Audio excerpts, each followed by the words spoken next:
Today, our guest is Rena Mackert, a former member of the FLDS polygamist group. FLDS is used to title themselves as fundamentalist Latter-day Saints. She is a seventh-generation polygamist on her mother's side. She is the daughter of Clyde Mackert and Myra Coons Mackert. Clyde Mackert was the poster boy of polygamy in the 1950s, much like Cody Brown on Sister Wives presents himself today. But Rena brings us an inside story, a different story, a story she lived. Please welcome Rena Mackert. Hello. It's wonderful to have you here today, Rena. We're very excited about having your story. Will you please tell us a little bit about your direct family history? I can do that.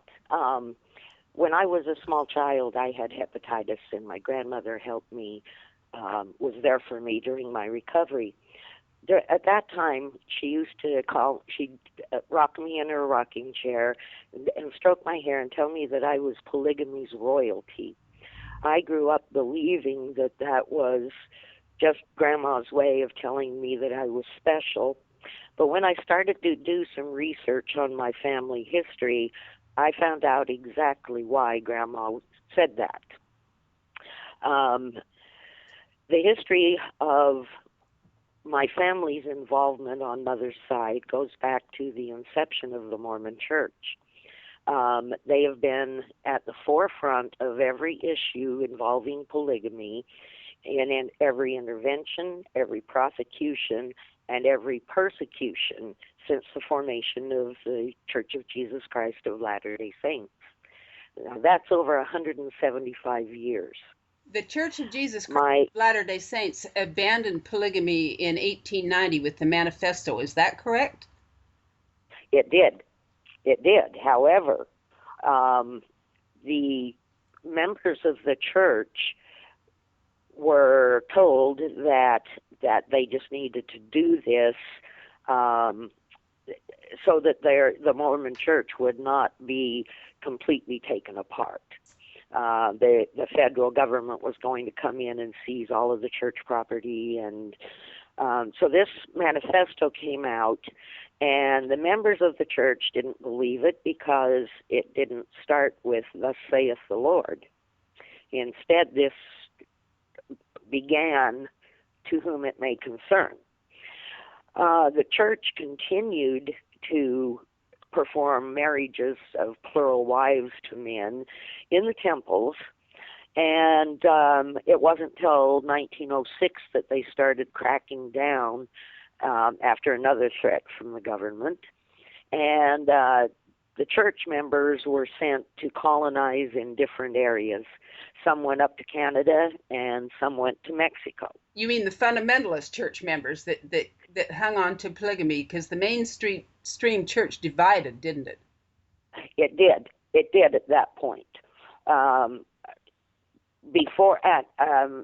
the 1906 crackdown, or before it, I apologize, before the crackdown, my great-grandfather, Byron Harvey Allred Jr., was in charge of, or developed, what is known as the Underground Railroad, where he shuttled the leaders, the LDS church leaders, families and wives around so that they would not get caught. You are the granddaughter, or I should say your grandmother was Rhea Coons, so you are related to the late Dr. Rulon Allred, who was assassinated among approximately 30 other people by Ervil LeBaron, who was a polygamous cult leader. Can you tell us a little about that? All right. I had, it was shortly after I'd left polygamy, and I was in California, and I heard on the news, it was May of 1977, I heard on the news while I was getting ready for work that a naturopath, Dr. Rulon Allred, had been gunned down in his office I was horrified. Wanted to call my grandmother, but didn't dare. And I learned that at the LeBarons had more planned when at the funeral for Rulon Allred, they were going to try to take out several other people, including Verlin LeBaron and my grandmother. So Ervil actually had his own brother Joel shot, and he was gunning for his brother Verlin because they would not pay him the tithing monies, and that's the why he had Rulon Allred executed. Is that not true? That's true. Ervil went to every little splinter group that there was and demanded that they all concede that he holds the mantle and to pay all the tithings to him. And of course, he died in prison, but the murders continued after his death. They did, because he actually had his young wives and children as soldiers of the blood atonement. Is that true? That's absolutely true. Another thing with Ervil is that shortly after my great uncle's murder, I was in a club in Salt Lake, or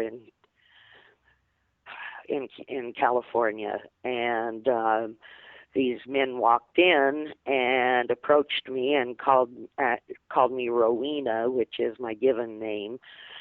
And they told me that Ervil had sent them, and I was to come to the folds of the righteous, or I would have to pay with blood atonement. Would you explain to our listening audience what blood atonement is? Yes, blood atonement is an act of love for the people that you care about that have sinned. It was instigated by Brigham Young, and this act of love is murder, is it not? It is. The definition, as Brigham Young gave it, was that they would slit your throat and hold your head back so that your blood could pump out onto the ground, and then you would be saved. I understand that there are a lot of literatures that uphold things allegedly by people that lived 150 years ago or 2,000 years ago, such as King David in the Bible. There's always something to justify whatever somebody wants to do today, that the art of quoting scriptures is in the hands of the profane as well as the pious. Tell us how many polygamist groups there are. Do you know? Oh, I know of at least 15. And each one of them claims to be the only one that's true and anointed by God? Absolutely. So there's a great controversy among them themselves. Yes, but the women are a commodity that goes back and forth between them all. Is that true? Absolutely. It's appalling what happens. If a man's deemed unworthy, then his wives and children are taken from him. Once Warren Jeffs got into control of it, he just rearranged them like they were chess pieces. Women that have been assigned to a different husband 5 or 6 times. Do you have relatives that were in the Yearning for Zion Ranch in El Dorado, Texas, that was led by the notorious Warren Jeffs? Yes, my sister Carol. She's father's oldest girls were twins, and we looking through the Associated Press pictures of the raid, we found a picture of her standing on the deck. I haven't seen Carol in over 30 years. I think that was very difficult for you to see that on TV, wasn't it? We brought back a lot of pain. Oh yeah. The abandonment, the retracting of any kind of love, because I refused to submit. Well, also, when you watch them on TV, you notice that these women were not spontaneous, they were not happy. They were completely and totally drawn inside of themselves. Why is that?